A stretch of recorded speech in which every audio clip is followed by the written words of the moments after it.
going on, fam? What's going on? I want to touch on something real quick. I want to make a comparison video, but I have an issue. The issue is this gun here. This is my Kel-Tec P11. Y'all know how fond I am of this pistol. I got this gun used many years ago, and it has never given me any issues. I mean, it shoots everything I put through it, and as you can see, it's a little beat up. I tried to do some so-called amateur paint work on it like 8 years ago. Came out all wrong. It was modified from my friend. Modified the grip. He glued a whole grip onto the grip, to the grip area, and he cut out right here. Even though it drops free, he did that just in case anything happens, it gets stuck, you can just rip it out. I think that's kind of cool the way he made that. But I spoke about this in the past, and I said, I'm not sure, is this the first micro compact pistol? Okay, Keltec, this was the first gun though I think this was the first polymer gun that came out with concealment in mind, was the Keltec P11. As everybody knows, this gun is not being made anymore. Keltec stopped making this a few years back, and I don't know why. I think this was an awesome gun. This is their most proven pistol, so I think they made a big mistake. They need to bring this gun back. Everybody I know that has a P11 says nothing but good things about theirs.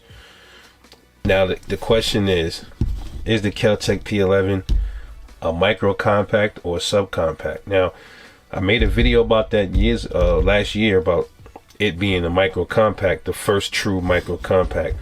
Right here we have a Smith & Wesson. This is a Shield 9 Plus. This is considered a micro compact, modern micro, which is pretty much a flattened subcompact with a shorter barrel, and you get the same weight that you would get with a regular subcompact, but you get the slimness of like a slim stack gun, but then you have the higher capacity of a regular subcompact, like similar to this XD. This is a XD subcompact, and it holds 13 rounds. But as you can see, it's chunky, it's thick. Some might even say it's a little heavy, which it is kind of heavy. But then you get the same amount of ammunition. This is also a 13 round magazine in the Smith & Wesson. You get it in a lighter gun, and you see the difference in this. Look how different the weight, the width of the slide, everything is different. Okay, you might question, okay, what makes a micro compact? Now, I'm not exactly sure what a micro compact really is, but I came up with my own kind of classification. I think a micro is a gun that has a barrel that's around, I think this barrel might be about I think this could be a 2-inch barrel, 2.5 inch, I'm not sure. I have to look it up again. I did a review on this already. And it comes with a mag capacity of 10 to 13 rounds. I guess that's what they consider a micro compact. But this is what we consider a micro compact. Now, when you put them together, let's put the XD next to the Keltec. And you can see that the XD is already a small gun. I showed you guys the XD when it was next to the Taurus, and next to the Taurus is about almost the same size as the XD, but I showed you the XD's length when it came to the Canik TP9 Elite SC, and look how small the Keltec is even compared to the XD. And the XD is small, and the Keltec is quite a bit smaller at the front, as you can see that right there. So you gotta ask yourself, is this a true micro compact? And I believe it is. So I believe it is, and I'm going to do a comparison between my second micro compact that I own, this Smith & Wesson SD9 Shield 9 Plus. Sorry about that. So let's get into it top to bottom. We're gonna do a top to bottom comparison on these two. Okay, so the shield. Let me cover it. Let me see how the length of the Keltec's barrel. Okay, we're gonna do the length of the Keltec's barrel compared to the shields. Okay, so the Keltec P11 has a 3-inch barrel. Okay, it's 3.1 inch. Okay, and the Shield Plus also has a 3.1 inch barrel. So these dudes, both these guys have the same length barrel, which is very interesting. Okay, funny thing is the XD9 So Compact has a 3-inch barrel. So all of these guns, all three of them, have the same length barrel. But why is the XD not considered a micro compact, but these two are? And the only thing I could think of is maybe it's the width. The width is what makes it micro. Keltec is a little bit thinner than the XD. And then you compare the Keltec next to this, next to the Shield. It's the, you know, they don't look too much different as far as the thickness.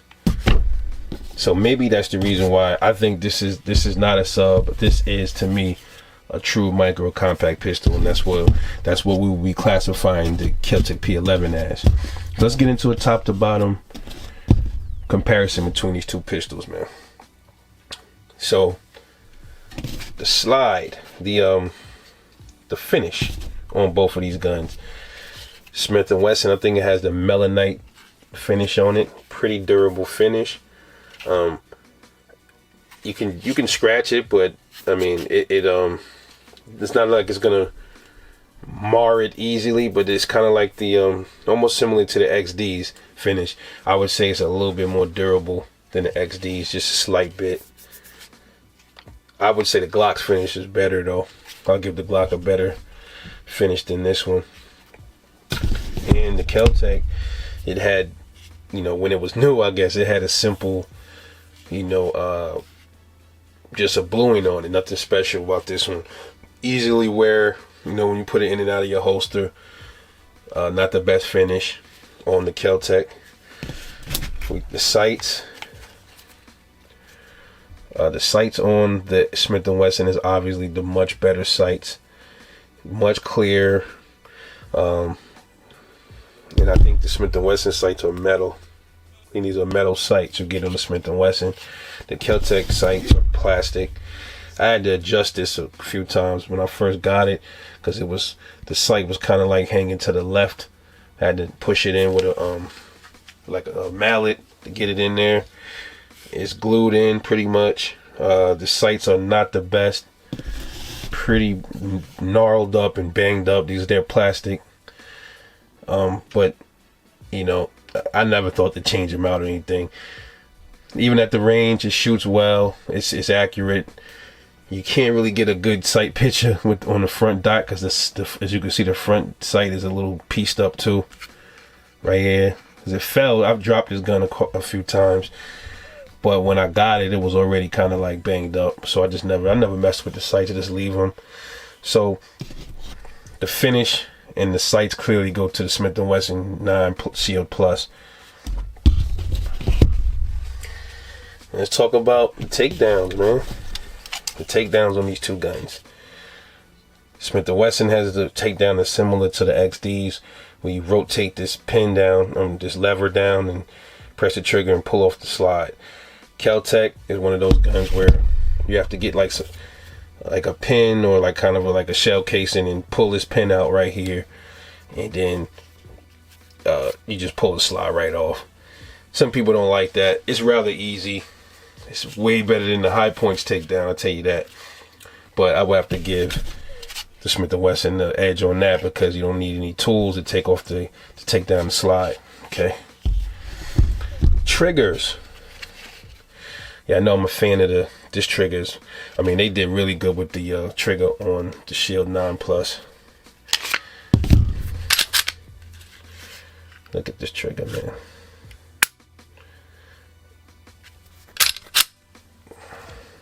Watch where it resets. Kind of right there. Let's try this again.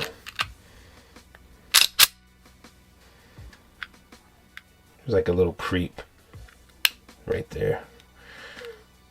It's like it has a wall. The wall is here. Crisp break. Very good trick. I love this thing. Love this trigger. I don't have a trigger gauge, so I'm assuming the trigger is about 4 pounds. Keltec, on the other hand, the trigger is pretty much its safety. Okay, so that's why it's so heavy. This is like a 10-pound trigger.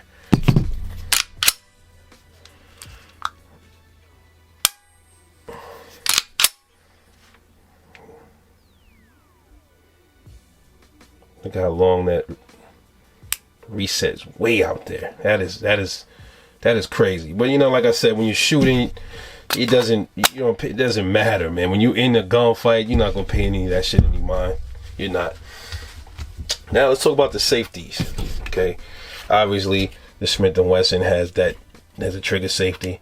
So you can see I'm not pressing on the entire trigger, and the trigger goes nowhere. I have to hit the hinge to bring it back. Okay, well, if I don't touch that hinge, that trigger will not move any further back. Okay, that's one safety mechanism. And you have a loaded chamber window at the top. There is no lever popping up out of the slide. So you have pretty much 2 external safeties on this gun.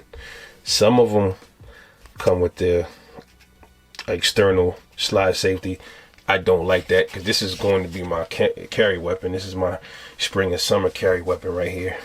Haven't test fired it yet. I have the ammo that I'm going to carry in it. Haven't took it to the range to test it yet, so y'all stay tuned for that.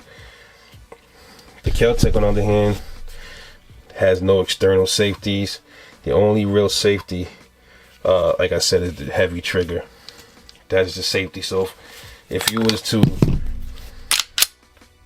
say you racked one in there, and it's almost impossible for you to have any negligent discharges. You always keep your finger off the trigger anyway when you're holstering and when you're unholstering. But if just saying, if anything is caught in there, look how heavy that trigger is. It's not going anywhere. You're gonna have to really pull it to shoot it. I like that. I carried this like a few months when I first got it, but it's almost non-existent. The weight is it's crazy, man. This thing is such a light pistol. The mag release very comfortable on the Smith & Wesson. Typical mag release. Drop free mags. You don't have an ambidextrous. I think you can swap it from side to side. I think you can put it on this side if you're a lefty. But this is a right-handed pistol, as it is. Keltec.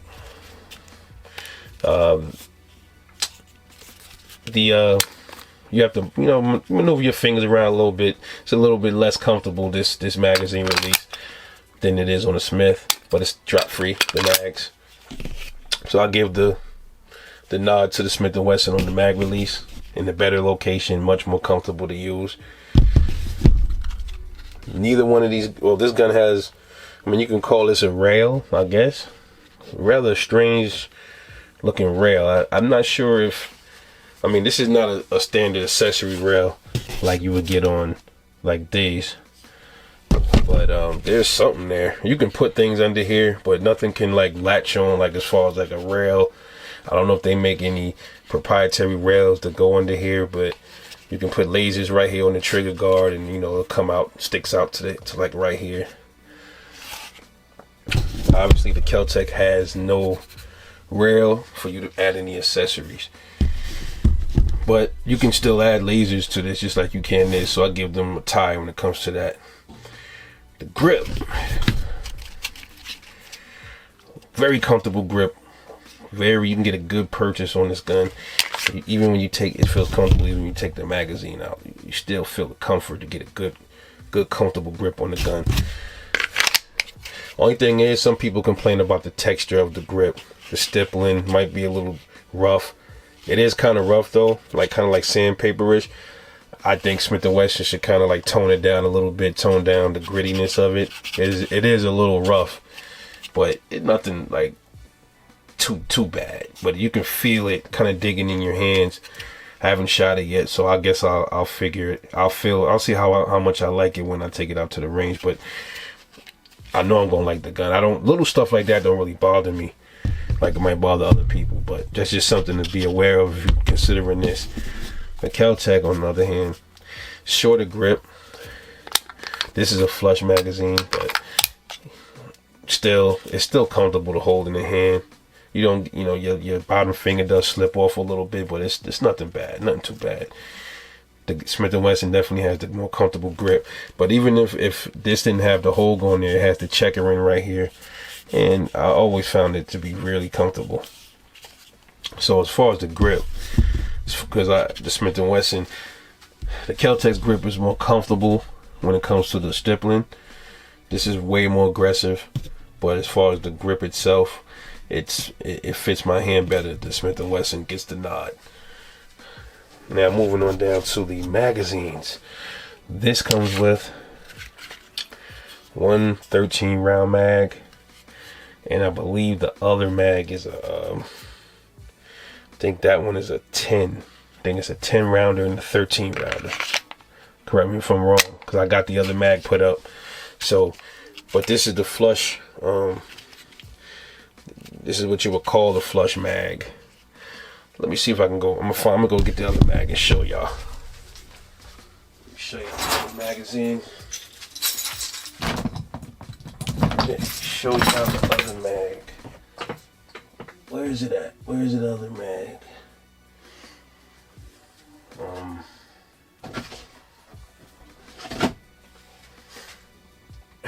Right here. So here's the other magazine that came with it. Yeah, it's a 10 round mag. So this magazine fits like this. This is the flush, the more flush mag. So you see when you got the 10 round and you still get a good grip on it, even with the 10 round magazine in there. And the 12 rounder get more of a grip. I'm carrying it with that. These, I'm gonna get some more 12 rounders to carry with it. So it comes standard with one 10 round mag and one 13 round mag. The Kel-Tec comes standard with I think new these came with one 10 round magazine. This is a 10 round Metgar mag. I think it may have came with two, I'm not sure. But I also have some flush fitting 12 round Metgar. So standard though, from out the box, it comes with a 10 round mag. Interesting thing about the P11, you can also fit Smith & Wesson 59 series magazines in it. So if you have a Smith & Wesson 59 series, the 9mm, the magazines will work in this gun as well.